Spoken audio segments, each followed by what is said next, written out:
네, 여러분 안녕하십니까? 새해 첫날부터 포항에는 여진이 발생하면서 지진에 대한 시민들의 불안감은 여전히 현재 진행형입니다. 더구나 행정기관의 보상 기준에 대한 불만이 잇따르고 정부의 지진 원인 규명과 대처도 기대에 못 미친다는 지적이 제기되고 있습니다. 김영일 기자가 보도합니다. 포항 강진 이후 발생한 규모 2.0 이상의 여진은 모두 78회. 한동안 잠잠했는데 일주일 전 규모 3.5의 큰 여진이 발생하면서 시민들은 또다시 크게 놀랐습니다. 그게 땅속에 하는 일이라가 뭐 약속이 있나 뭐 정해진 것도 없고 하니까 좀 불안하지. 저녁을 또 겁나고 나 혼자 있거든.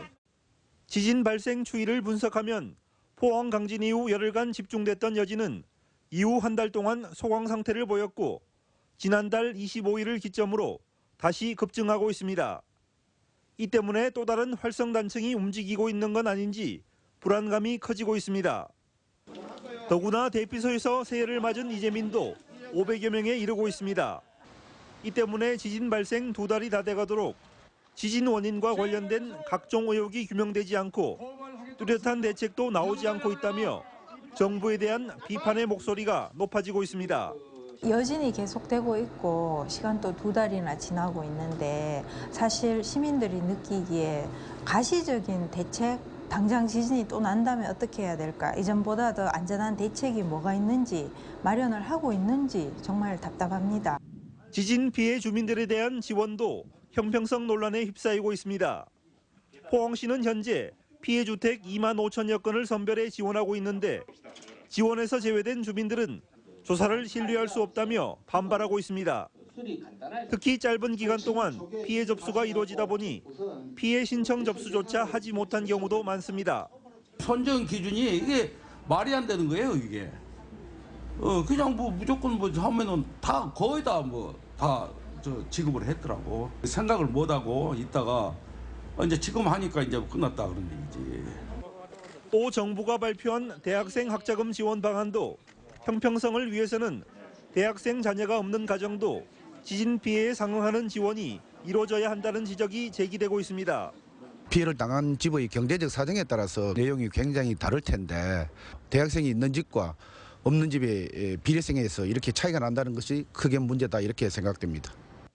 또 국민들이 자발적으로 지진 문제 해결에 나서면서 청와대 청원도 잇따르고 있습니다.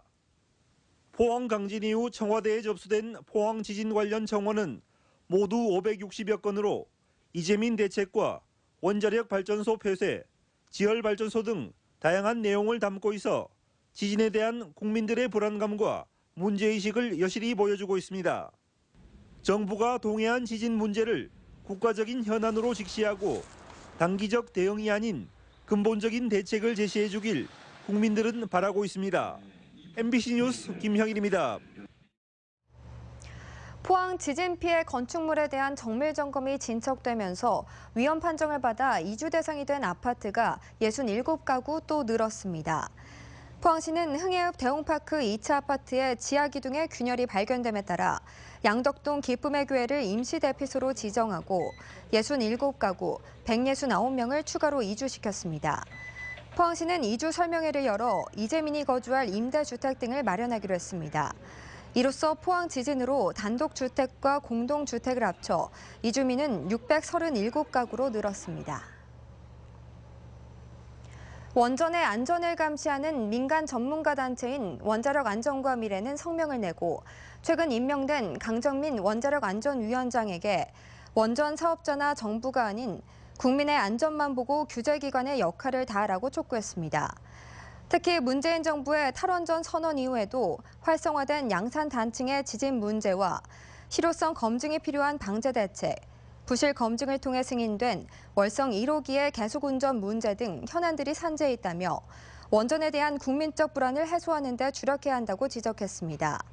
또 원자력안전기술원의 기술적 독립성을 유지하고 국민 소통에 기반한 안전심사와 검사 기준을 개발하는 등 구조적인 안전 문제들도 대폭 개선해야 한다고 요구했습니다. 포스코는 올해 창립 50주년을 맞아 지난 4년여간의 구조조정을 성공적으로 끝내고 신성장 사업을 강화하기로 했습니다.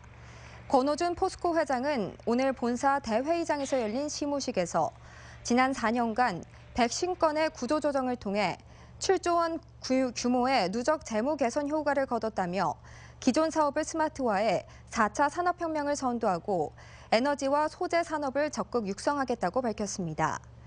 특히 광양 LNG 터미널을 동북아시아의 에너지 허브로 육성하고 신재생 발전 분야에 대한 투자를 확대하는 한편 남미와 호주에서의 리튬 자원 확보와 2차 전지용 고용량의 양극재와 음극재 개발에도 나서겠다고 덧붙였습니다.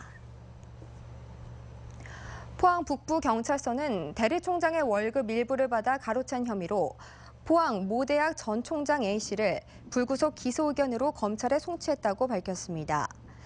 A씨는 지난 2013년 2월 총장에서 물러나며 B씨를 대리총장으로 내세운 뒤 총장 선임 대가로 2014년 11월까지 2년 동안 총장 급여 2억 1천만 원을 받은 혐의를 받고 있습니다. 경찰은 또 A씨가 2010년부터 2014년까지 대학과 수의 계약을 한 청소 용역 업체에서 리베이트로 매달 150만 원씩 모두 7,200만 원을 받아 챙긴 사실도 밝혀내고 조만간 추가 기소할 방침입니다. 현대제철이 최근 당진 공장의 사망 사고를 계기로 안전관리를 강화한다고 밝혔지만 포항 공장에서 산재 사고가 발생해 특단의 대책이 시급합니다. 지난달 29일 오후 5시쯤 현대제철 포항 공장 80톤 전기로에서 고철을 녹여 쇳물을 만드는 과정에서 폭발이 나 직원 1명이 2도 화상을 입고 병원에서 치료를 받고 있습니다. 현대제철은 화재가 아니어서 소방당국에 신고하지 않았다며 고철 가운데 밀폐 용기가 섞여 폭발한 것으로 추정하고 앞으로 밀폐 용기 선별 과정을 개선해 재발 방지에 힘쓰겠다고 밝혔습니다. 새해 첫날인 어제 포항 호미곶에 이어 오늘 경주 일원에서 평창 동계올림픽 성화 봉송 행사가 열렸습니다. 올림픽 성화는 오늘 오전 경주 실내체육관을 출발해 98명의 주자들이 시가지 31.1km를 돈 뒤 오후 6시 반 엑스포공원에 안치됐습니다. 성화 봉송에 맞춰 비보이와 신라 고치대 등의 축하 공연이 펼쳐졌습니다. 성화는 내일 예천군 풍양면으로 향하게 됩니다. 한편 성화 봉손단은 새해 첫날인 어제 포항 호미곶 해맞이 광장을 찾았고 오후에는 포스코와 영일대 등 시내 21.7km를 달렸고 영일대 해수욕장에서는 축하 행사가 열렸습니다. 네, 2018년 새해가 떠올랐습니다. 올해의 첫 주는 대체로 평년 기온보다 낮겠습니다. 동해상에는 풍랑주의보가 내려지면서 물결이 매우 높겠습니다. 안수진 기상캐스터입니다.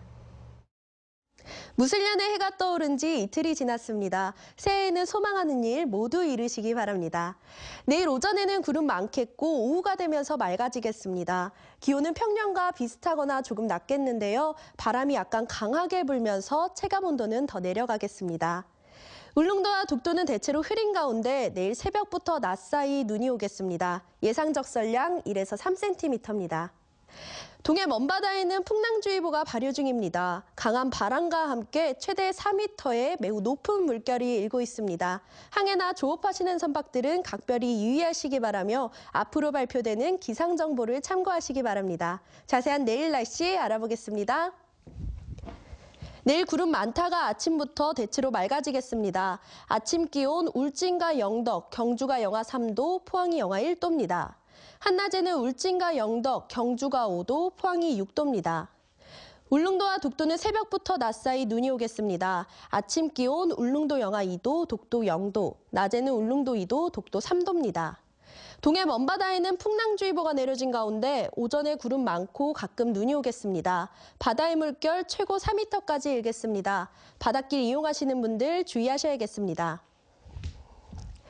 이번 주는 대체로 흐린 날씨 보이겠습니다. 금요일에는 비나 눈 소식이 있습니다. 날씨였습니다. 네, 희망 2018 나눔 캠페인에 이웃돕기 성금을 보내주신 분들입니다. 축산면 대곡리 김종섭 씨 20만 원, 축산면 축산 1, 2분여회 10만 원, 축산면 도곡1, 2마을회, 영덕군 연안대계 연합회 김혜성 씨 각각 10만 원, 축산면 축산 1, 2마을회, 축산면 장성호 선주 김창호 씨 각각 10만 원, 축산면 한연홍, 축산면 경정삼리 경로회 각각 10만 원. 축산면 고곡1리 경로회장 윤용달 씨, 축산면 부곡리 남맹모 각각 10만 원. 축산면 축삼삼리 이장 김석원 씨, 축산면 칠성1리 진박경로회 각각 10만 원.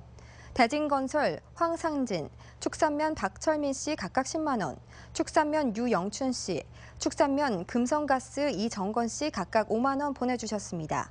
성금을 보내주신 분들께 감사드립니다. 영덕 군민들의 복지 향상을 위한 복지기금 기탁이 잇따르고 있습니다. 영덕군에 따르면 영해면 애향청년회와 지체장애인협회 영덕군지회 등 지역 여러 단체에서 기금 기탁에 동참해 지금까지 복지기금 3억 2천만 원이 모였습니다. 군에서는 농어촌 지역의 특성을 반영한 복지 서비스를 제공하기 위해 지난달 21일 영덕복지재단을 설립했으며 하성찬 영덕부군수와 군민 19명이 발기인으로 참석했습니다. 경상북도는 올해 5대 도정 방향을 설정하고 새롭게 비상하기로 했습니다. 첫째는 경북형 일자리 혁명으로 잡고 청년 기본조례, 청년정책연구센터 등을 통해 청년 일자리의 패러다임을 바꾸고 주 4일 근무제 확산, 도시청년 시골 파견제 등을 통해 일자리 수도 늘립니다.